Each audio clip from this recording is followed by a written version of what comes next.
ಎಲ್ಲ ಮಾಧ್ಯಮದವರಿಗೂ ಹಾಗೂ ನನ್ನ ಗಂಗೆ ಗೌರಿ ತಂಡ ಹಾಗೂ ತಾರಕೇಶ್ವರ ಟೀಮ್ ಅವ್ರಿಗೂ ನಮಸ್ಕಾರ. ಗಂಗೆ ಗೌರಿ ಮೂವಿಲಿ ನಾನು ಗೌರಿ ಪಾತ್ರ ಮಾಡಿದ್ದೀನಿ. ನಂದು 3 ಶೇಡ್ ಬರುತ್ತೆ. ಒಂದು ದಾಕ್ಷಾಯಣಿ, ಇನ್ನೊಂದು ಪಾರ್ವತಿ, ಇನ್ನೊಂದು ಗೌರಿ. 3 ಪಾತ್ರದಲ್ಲಿ ತುಂಬ ಚೆನ್ನಾಗಿ ಕಾಣಿಸ್ತೀನಿ. ಸ್ಟಾರ್ಟಿಂಗ್ ಆ್ಯಕ್ಚುಲಿ ನನಗೆ ಪೌರಾಣಿಕತೆ ಮೂವಿ ಅಂತ ಹೇಳಿದಾಗ ಡೈರೆಕ್ಟರ್ ಸರ್ ಮತ್ತು ಪ್ರೊಡ್ಯೂಸರ್ ಸರು ತುಂಬ ನರ್ವಸ್ ಆಗಿದೆ, ತುಂಬ ಹೆದರ್ಕೊಂಡ್ಬಿಟ್ಟಿದ್ದೆ. ಆ್ಯಕ್ಚುಲಿ ನನಗೆ ತುಂಬ ಪ್ರೋತ್ಸಾಹ ಕೊಟ್ಟರು producer sir, Ganesh Rao sir ಮತ್ತು ಡೈರೆಕ್ಟರ್ ಸರ್.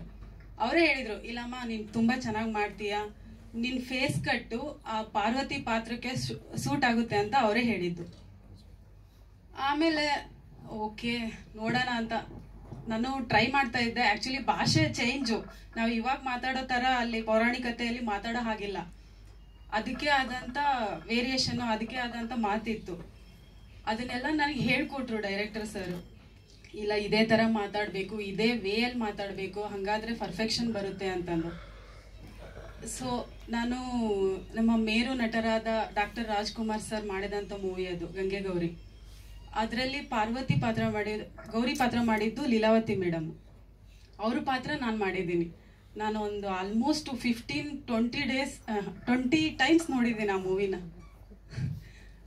ಅಂದರೆ ನಾನು ಏನಾದರೂ ಕಲ್ತ್ಕೊತೀನಿ, ಅದರಿಂದ ನನಗೆ ಗೊತ್ತಾಗುತ್ತೆ ಅವ್ರು ಯಾವ ಥರ ಮಾಡಿದ್ದಾರೆ ಅಂತ. ಅದನ್ನು ನೋಡಿ ಕಲಿತು ಸ್ಟಾರ್ಟಿಂಗ್ 1 ಡೇ ನನಗೆ ತುಂಬ ಟ್ರಬಲ್ ಆಯಿತು, ಮಾಡೋಕೆ ಆಗ್ತಿರ್ಲಿಲ್ಲ ನನಗೆ. ಅಯ್ಯೋ ಡೈಲಾಗ್ಸ್ ಎಲ್ಲ ಹೇಳೋಕೆ ಆಗ್ತಿರ್ಲಿಲ್ಲ.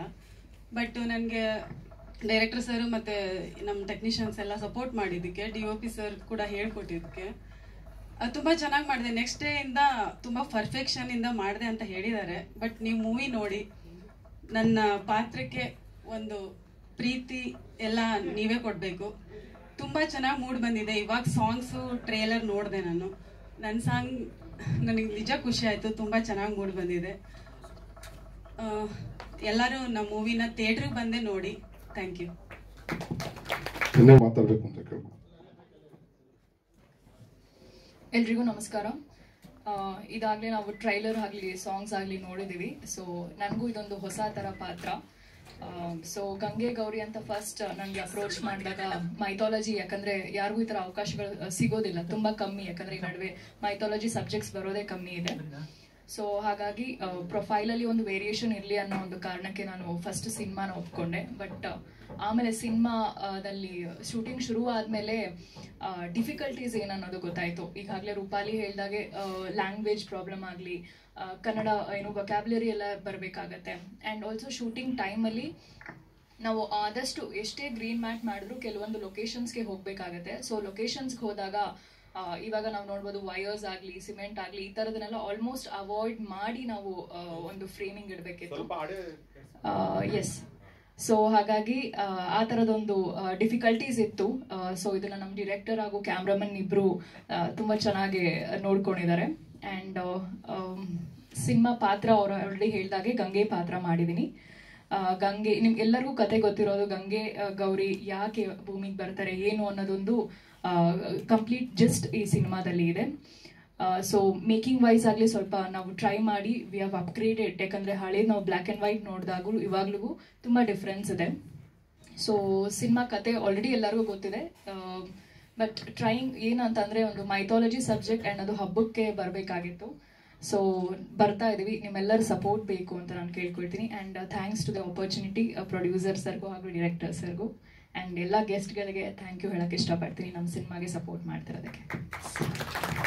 ಕೊನೆಯದಾಗಿ ಒಂದು ಪೌರಾಣಿಕ ಚಿತ್ರವನ್ನು ಮಾಡಬೇಕು ಅಂತ ಹೊರಟಂತ ಗಣೇಶ್ ಕೇಸರ್ಸ್ಕರ್ ಅವ್ರಿಗೆ ಮತ್ತು ಸಹ ನಿರ್ಮಾಪಕರಿಗೂ ನಾನು ಮೊದಲನೇದಾಗಿ ವಿಶೇಷವಾಗಿ ಅವ್ರಿಗೆ ಧನ್ಯವಾದ ಹೇಳಕ್ಕೆ ಇಷ್ಟಪಡ್ತೀನಿ.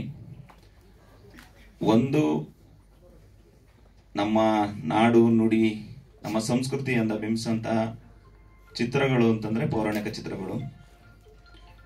ಈ ಚಿತ್ರಗಳನ್ನು ಮಾಡೋದು ಅಷ್ಟು ಈಸಿ ಅಲ್ಲ. ಮೊದಲನೇದಾಗಿ ಫಸ್ಟ್ ದಿನ ನಮ್ಮ ಸ್ಟುಡಿಯೋದಲ್ಲಿ ಶೂಟಿಂಗ್ಗೆ ಗಣೇಶ್ ಕೇಸರ್ಕರ್ ಟೀಮ್ ಬಂತು.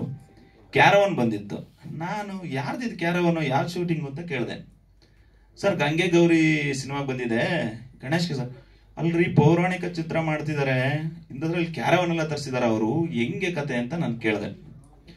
ಬಟ್ ಖುಷಿ ಆಯ್ತು ನನಗೆ, ಯಾಕೆಂದ್ರೆ ಅವರು ಆಲ್ಮೋಸ್ಟ್ ನಮ್ಮ ಪುಟ್ಟಣ್ಣ ಗಂಗಾ ಸ್ಟುಡಿಯೋದಲ್ಲೇ ಸಿನಿಮಾ ಶೂಟಿಂಗ್ ಮಾಡಿದ್ರು.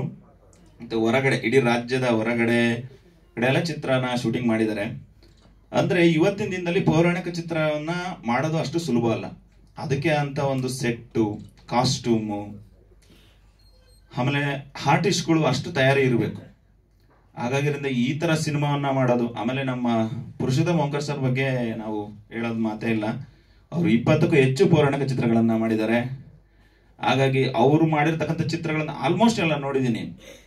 ಅಂದ್ರೆ ತುಂಬಾ ವಿಭಿನ್ನವಾದ ನಿರ್ದೇಶಕರು ಅಂತ ಹೇಳಿದ್ರೆ ತಪ್ಪೇನಿಲ್ಲ. ಸಾಮಾಜಿಕ ಚಿತ್ರಗಳನ್ನ ಯಾರು ಬೇಕಾದ್ರೂ ಮಾಡ್ಬೋದು, ಆದ್ರೆ ಪೌರಾಣಿಕ ಚಿತ್ರಗಳನ್ನ ಮಾಡೋದಷ್ಟು ಸುಲಭ ಅಲ್ಲ. ಇವತ್ತಿನ ದಿನದಲ್ಲಿ ಗ್ರಾಫಿಕ್ಸ್ ಅನ್ನ ಉಪಯೋಗಿಸ್ಕೊಂಡು ಅದಕ್ಕೆ ತಕ್ಕನಾಗಿ ಸೀನ್ ಶೂಟ್ ಮಾಡಿ ಅಷ್ಟು ಈಸಿ ಇಲ್ಲ ಇವತ್ತು ಒಂದು ಪೌರಾಣಿಕ ಚಿತ್ರ ಮಾಡೋದು. ಅಂತ ಕೆಲಸಕ್ಕೆ ನಮ್ಮ ಗಣೇಶ್ ಸರ್ ಟೀಮ್ ಕೈ ಹಾಕಿರೋದು ತುಂಬಾ ವಿಶೇಷ ಅಂತ ಅನ್ಕೊಂತೀನಿ. ಈ ತರ ಸಿನಿಮಾಗಳನ್ನ ಎಲ್ಲರೂ ಹೆಚ್ಚಾಗಿ ಮಾಡಬೇಕು. ಯಾಕೆಂತಂದ್ರೆ ನಮ್ಮಲ್ಲಿರ್ತಕ್ಕಂತಹ ನಾಡು ನುಡಿ ಇದ್ರ ಬಗ್ಗೆ ತಿಳಿಸ್ಕೊಡ್ಬೇಕು ಈಗಿನ ಒಂದು ಜನರೇಷನ್ಗೆ ಅಂತೇಳಿ ನಾನು ವಿಶೇಷವಾಗಿ ಮಾಧ್ಯಮ ಮಿತ್ರರಿಗೆ ಧನ್ಯವಾದ ತಿಳಿಸಿ ಥ್ಯಾಂಕ್ ಯು.